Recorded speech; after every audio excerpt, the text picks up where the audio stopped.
Seorang perempuan bernama Keisha diculik mantan pacarnya sendiri. Video penculikan itu terekam kamera CCTV rumah tetangga Keisha dan viral di media sosial. Salah satu akun yang mengunggah video tersebut adalah @heraldloops. Peristiwa itu terjadi di daerah Kawaluya Adinda 4, Kota Bandung, sekira pukul 10 malam. Pelaku yang juga mantan pacar, Rizky, terlihat menarik korban untuk ikut dengannya. Korban kemudian dipaksa naik motor berboncengan 3 dengan rekan pelaku. Korban yang diketahui masih di bawah umur sempat mencoba melawan dan berteriak minta tolong. Aksi penculikan itu tak berlangsung lama. Dari informasi, Keisha diturunkan di pinggir jalan daerah Lapangan Saparua pukul 12 malam. Sementara pelaku melarikan diri.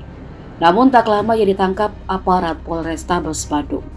Pelaku disebut menangis karena takut aksinya itu ketahuan oleh orang tuanya.